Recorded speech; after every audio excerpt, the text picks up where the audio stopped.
All right, guys, welcome in. This is yourfielderchoice.com. My name is Adam. I'm joined by Riley today. Hey, guys. We are going to be talking a little bit of the Premier League slate. This is a quick snippet as we jump into lineup builds. We do have 3 games on the slate right now. If you go to yourfielderchoice.com, you'll see the Premier League EPL top plays article for today, January 15th. So, Riley, man, welcome in. We're going to talk real quick. It's not going to be long. I know that we got the slate starting in a little bit less than an hour. So, how are you doing this morning, brother? Doing good. Building some lineups, checking some, looking at some stats, doing some last minute changes. Happy to hop on here and let's, talk some lineup builds here.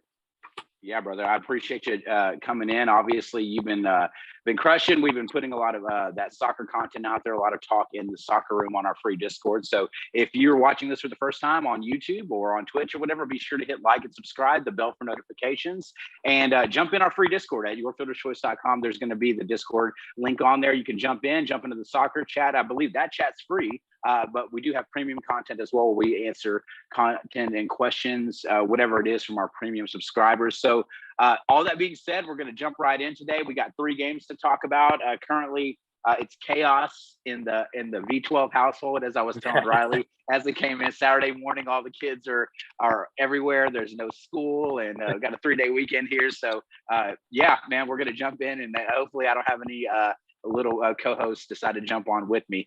So that being said, with this Premier League slate, we got some great prize pools. I believe we have a 10K to first GPP right now that's popping up, and there's also showdown slates available. The lineups have just dropped, Riley. So kind of referring to your article, looking at it from a positional standpoint, let's talk about the forwards position first, knowing what we do have in. You highlighted Dominic Calvert-Lewin for Everton, and I believe looking at the slate, they're probably the biggest favorite, if you call it a favorite, over Norwich, who's abysmal in the EPL at the bottom of the table. Newcastle's a slight favorite, playing Watford, and then Southampton and Wolves play. Wolves are coming in as a slight favorite there. That's probably a little bit lower scoring possible game. So all that being said, we started talking about forwards, started talking about Dominic Calvert-Lewin, Everton, and you got some other guys you want to talk about. So walk me through real quick about the forward position, and I'll be happy to jump in and give my thoughts.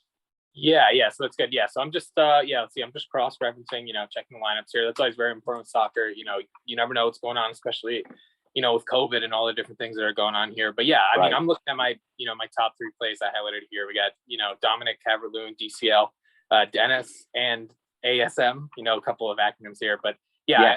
They're all in. I still like them. DCL, I think he's only played 4 matches this season, but he's been really, really good. Averaging 16 across those 4. The competition hasn't been stellar, but he's playing the worst team in the league in the whole EPL today. So yeah, I'm not afraid of the 9.1K. Dennis here, 8.6K, very consistent player. Has a couple goose eggs, but I think for the most part, if you filter out kind of when he's playing like a City or a Chelsea or a Liverpool, his numbers are very high. Obviously, he doesn't have one of those today. So I think he's another great matchup. I think he's probably one of my favorite cash plays. His price is a little expensive, but it's only 3 game slate, so I wouldn't be afraid of that.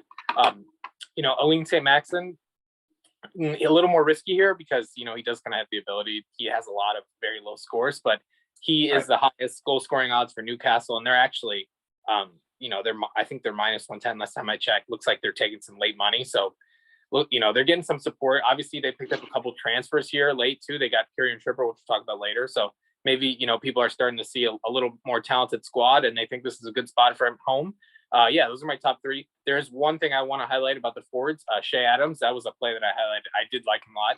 I think he's still dealing with some injury stuff, so he actually was noted out, and he is replaced by Broja, who actually had a goal in his last time out, and I actually highlighted that in the article. I think he had like a concussion or something, or head injury. Right. But it looks like it's going to be good to go. They're basically the same price. I think very similar players. So I'm basically just going to, do a quick swap there. I kind of like the forward spot for Southampton in this matchup. I think they're going to be a little lower on just because of what Wolves defense do. I don't know. What did you think? I like the DCO call. Obviously, I think that even with, and this is one of my co-hosts that I'm bringing in here.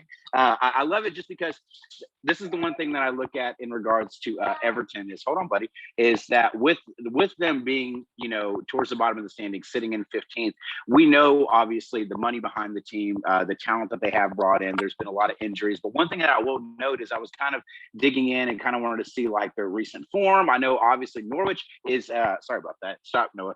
Norwich is a different class, in my opinion. They're just not EPL quality right now. So with that being said, Everton, their last couple matches that they played in the EPL are stop, Noah, is they played your Brighton team.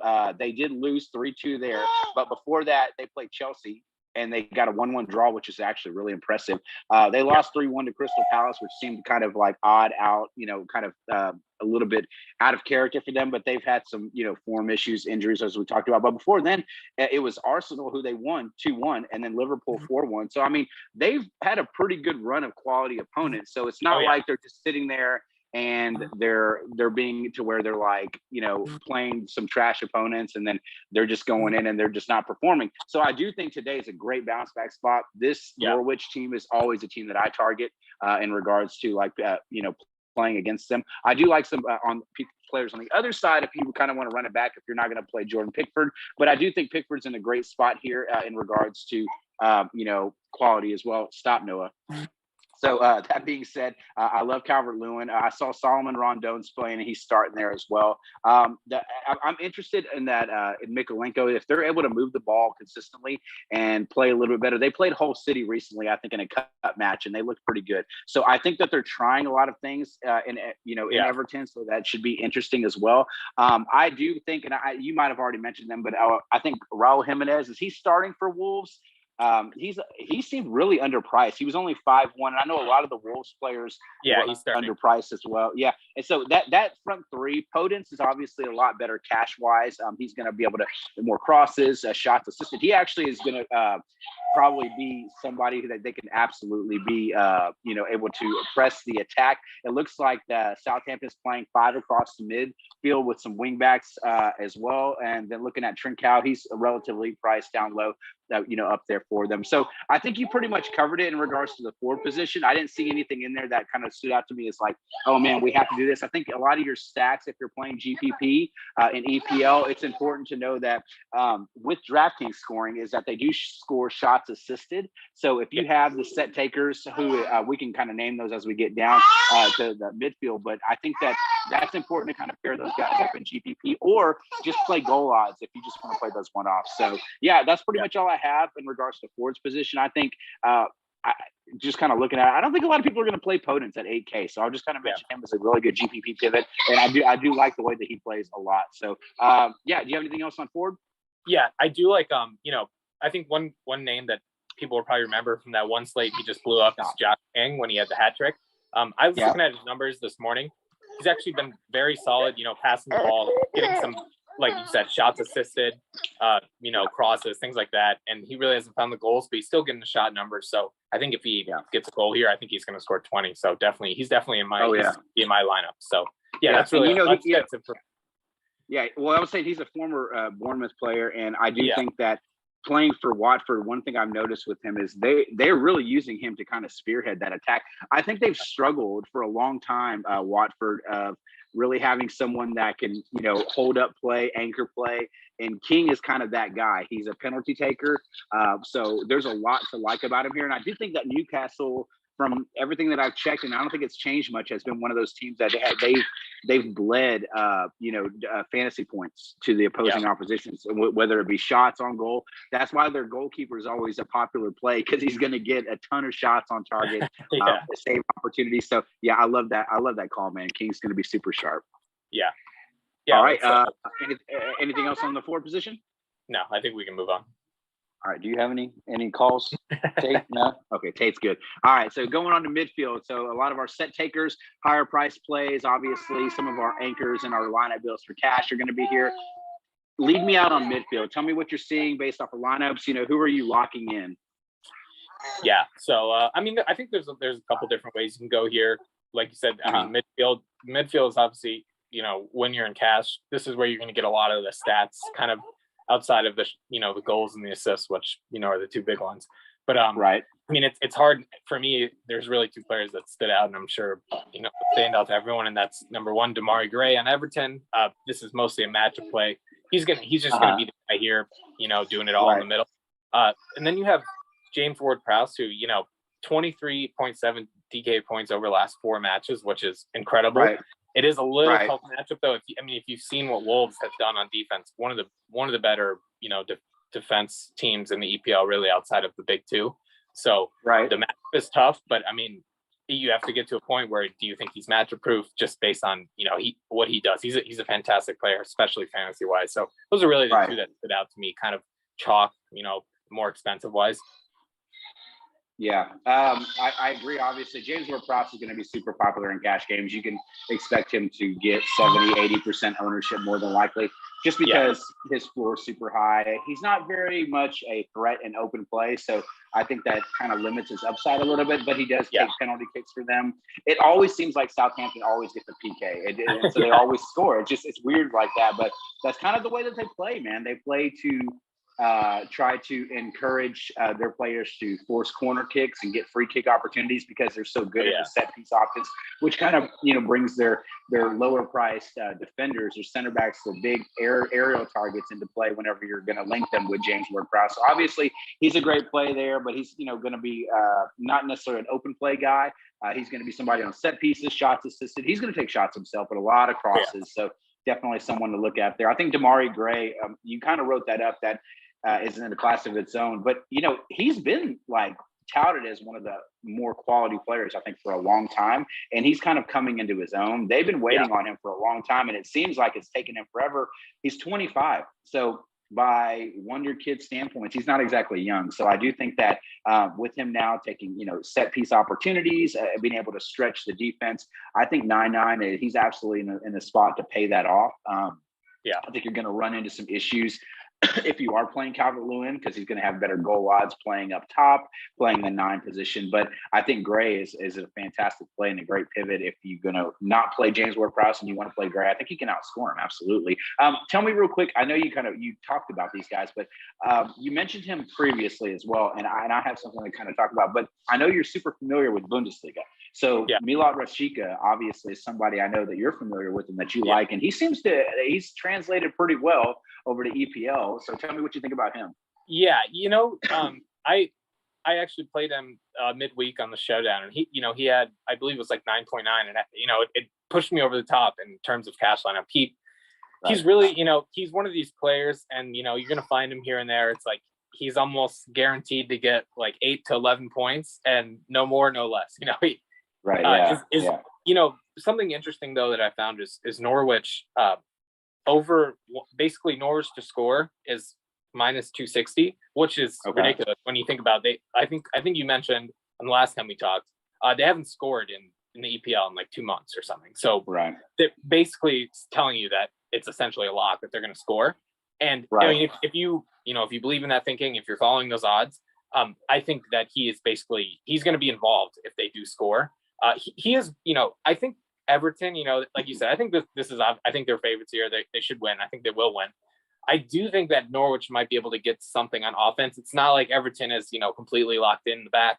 They just actually lost Lucas Digne, who's a very solid fantasy player. They lost him to Villa in the transfer market. So, are they going to be shuffling around a little bit in the back? I think if you're going to look at someone on Norwich, to me, he's really the only guy that I'm going to look at. His price might scare off some people, but I think that's actually good, especially if you're playing GBP. I mean, if he can get 10 to 15, 15 would be very high range, but if he can get you 10 to 15, I think he's a decent play. I think he does have some upside, basically, an assist and shots. I'm looking at his shots numbers right here. He's got 15 shots over the last 5, 8, 5 shots on target and 8 shots assisted. So that's just in the last 5 matches. So I think he's really starting to, round into form here. I think he's probably their best player. I mean, it's not saying much, but I think he's a decent play here. And, I think the odds are telling you, hey, if Norwich is going to score, I think he's going to be involved. Yeah, absolutely. And I was looking at some of the prices a little bit lower than Rashika, obviously, but you have between 5'6" and 5'9", you have Moutinho, obviously the set taker for Wolves. Yeah, consistent cash play, not a lot of upside. He does score, and it's super gross when he does because I never play him, but he is somebody to consider because he does take the set pieces there. Obviously, you have John Joe Shelby, and then you have Joel Linton as well. And then the one thing I will say is that if that game opens up, that Newcastle-Watford game, one of these guys in that range is absolutely going to score, assist, get something on target. And then kind of looking down there, I was trying to see if there's any value in the midfield. I mean, really outside of, I think you talked about some Everton players, and you might have mentioned it, but I think Decore, he's kind of obviously holding midfielder, Gomes, those guys, they're going to have opportunities to move a little bit more advanced in the formation today, especially because Norwich is pretty garbage on defense. So that's obviously somebody to look at. Anything else on midfield, or are you ready to move on to defender? Yeah, no, I do like Decore. I think in the beginning of the season, he started off pretty hot. He's cooled down. But yeah, I think this is a good matchup. I'm going to mention one more guy, and that's from Newcastle. One of my favorite plays actually is Joe Shelby, 5.9K. I think he's going to get some opportunities in front of goal. To me, looks like he's overdue for a goal, so he'll be a good GPP piece. Yeah, I was going to say, I would love to say, man, like because sometimes Shelby will get a lot of set piece opportunities, but now it's so clouded because obviously with the transfer market bringing in Trippier, I don't see obviously Matt Ritchie on the pitch starting for them. So I think Trippier is going to get opportunities but set pieces and corner kicks is kind of one of those things you got to gain trust. Obviously, from the coach, Ryan Fraser has taken set pieces in the past. Longstaff, he's also been in there. But Shelby could get a set piece opportunity. They're going to be rolling out Chris Wood today, former Burnley player. So with this transfer market, and there's a lot of changes for Newcastle, they're at home. So I do think that a lot of times, whenever you're trying to shake something up, Newcastle sits currently in danger. Obviously, they're playing a Watford team here, where if they were to beat Watford today at home, they would be out of danger. They would not be in the bottom three, which would actually put Watford in the bottom three, I believe, after that, because 3 points would put them at 14. Huge one. Yeah, so I think it's a big game. This is probably the game that actually matters the most in regards to if you're really following the EPL table perspective. So, yeah, I just obviously want to mention that because Newcastle's set pieces could be weird here, but that's a great transition because it brings us into the defender spot. Obviously, Kieran Trippier, formerly of Atletico Madrid, formerly in the EPL also. So, and he's always been I love the term cross donkey. He's got his guy, Ryan Fraser, which is weird that he's defender eligible. Now, I don't understand that. It's like he was midfield, now he's defender, which is fine. But I do think I liked, obviously, Fraser when he was priced down a little bit more. But obviously, hey, it is what it is, but I like both those guys here, obviously, for open play. Trippier is somebody who I think is a premier talent. I'm excited that he's back in the EPL. Tell me a little bit about what you like at defender. Yeah, I mean, I think there's a couple ways to go. Well, first, I'll mention in the article I wrote down Kyle Walker-Peters. Thought he was going to get back, but it looks like he's still looks like he's probably going to sub in today or come off the bench. So right. I do like Parad in kind of the same area. He's been very consistent replacing Peter, so I'm not going to hesitate to sub those two. So I just wanted to mention them before we jump in. For sure. I do like, like I said, I do like Trippier. One of my favorite guys here. I think he's a little expensive, but I'm not going to be afraid to play him as Nori here on Wolves. I do think Wolves is going to get a solid amount of possession, and I think he's. Oh yeah. I really love him coming up. On the wing back. He's, like you said, the term cross donkey. He's. You could classify him as one of those. I really like kind of where he's playing in this formation too. I think, I love his area too, sending balls into Raul Jimenez. So I think this is a good spot for him. Southampton, Absolutely. They're basically kind of an average team. So they're, I'm not really afraid of their defense or anything here. So yeah, I like that spot at 6.3K. He's one of my favorite players. Been one of my favorite players all season. Very consistent guy. He's not gonna ruin your lineup. That's and he can push your lineup over the top. So yeah, him. And then I am gonna look at one cheaper option here, Norwich. 3.7, and that's Billy Williams. He's just gonna be on the wing back role. It's very cheap priced. If you want to pay up and get a couple more studs in your lineup, I'm not gonna fault anyone who plays him. I think he's probably good for 4 to 8 point range. does something crazy, gets an assist, obviously, that's a whole different ballgame. But I'm not going to fault anyone for playing him. I think he's a decent buy at the price, just to give you some relief, so you can pay up for your Everton forwards or your Prowse, whoever you want to go. For sure, yeah, and Brandon Williams actually is a Manchester United loanee, so he's clearly, obviously, extremely talented. But obviously, for him to get playing time and get games at a high level, they have to loan these players out. It's very common with the top clubs. So I do like them for that price. I think the talent's there. It's obviously just opportunity. So, that being said, if you're building lineups and you're having trouble, I will say, just from what I'm looking at here, that Nori, I think that he's probably going to be close to a core play for me in lineups, just because, like you said, there's really no downside to playing him. There's a lot of upside, but there's no downside at 6'3". If you got a midfield player that's averaging double-digit points, essentially, in a really great spot at home, I think that you're going to look to him, and he's going to be playing the full 90. It's like you got a really good, consistent anchor in your lineup there. I think it's kind of a decision on whether you want to play Trippier or not. I do know that he did get a few corners.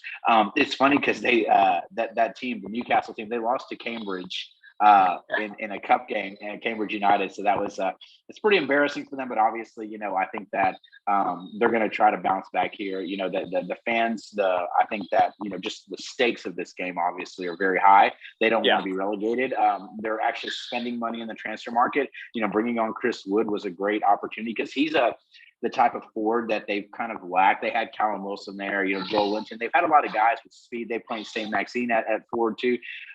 Chris Wood's a different kind of character altogether. He's not extremely quick, fast, good in the air, good at hold up anchor play. So it gives them someone there that they've probably been lacking, which they're going to try to change things that maybe be a little bit more physical. And I think that's going to be kind of the recipe here, playing here against Watford. But so outside of that, we have a few minutes left. You want to talk about goalkeeper, or are you going to stay away? I know you want to talk a little bit about, you have Pickford listed, obviously pretty high. I think that you kind of talked about him some, but clean sheet odds, it looks like Wolverhampton actually is coming in with the highest odds, but Everton is right under them as second on the slate. Obviously, that Wolverhampton and Southampton game looks to be kind of low scoring. So I think that, the Southampton goalie is super sharp at 4-4. Forrester's been really good. Pickford at 5-3. I think you need a clean sheet. I'll be honest with you.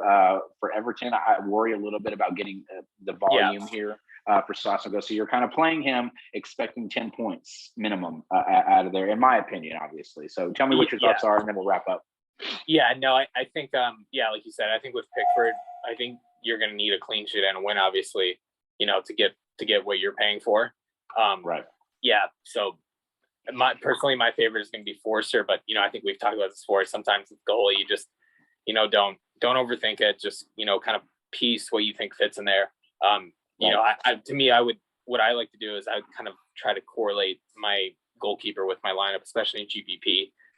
If I'm doing let's just say if I'm doing like an Everton onslaught, I'm probably going to throw Pickford in there. If I'm doing, maybe like Newcastle, if you're looking at Newcastle Watford stack, maybe just play safe, do the Pickford, pay up for the goalie there, and try to pay for midfielder. So, it is, as I'm sure you know from playing, soccer DFS, it's just the goalie can really make or break, but you really don't want to overthink it. And one thing I hate, paying. There's nothing worse than paying up for a goalie, and they, once they give up a goal, I think you're basically shot in terms of points value. So, if you're asking me who's my favorite play, I'm going to go Forster, mainly just because I like the 4.4K. I don't really see Wolves, if they do score, I'm guessing they score once or twice at most.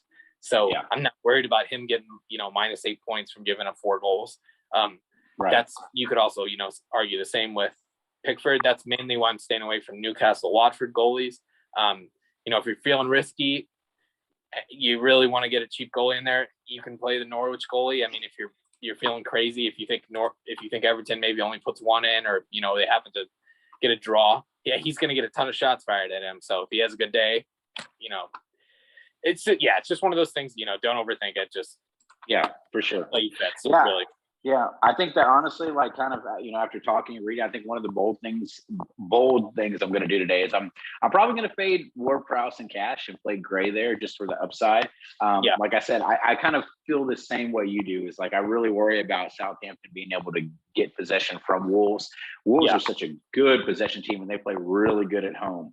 They have some amazing talented midfield plays there, and they're going to be patient. That's the thing about Wolves is they're fine winning 1-0. Like that's going to happen, but which is kind of good for on the other end of playing Foresters. Like, if Wolves are going to take a lot of shots and they're going to try to get that goal to sit back, they have to get there first. So, I mean, if DFS, if you save a shot and you allow a goal, they negate each other. So if you're paying down for a goal and you're not expecting clean sheets, which we may see 0 clean sheets today, you can expect that the guy that's going to get the save opportunities is who we want to target. So, all that being said, man, we're going to kind of wrap up here. I appreciate it. Everybody can check out your article. You'll be in the soccer room, obviously answering any questions. If you guys want to check out below, you will see our tags at YFC Sports V12 and at Riley Pick 345 on Twitter. Riley, that's it, man. I appreciate your time. Thank you so much for joining us. Thank you for the article and the content as well. And we'll be sure to ask all the questions. And and if anyone needs any extra children out there, just let me know. I got some for rent. So, all right, guys. I appreciate that. Later.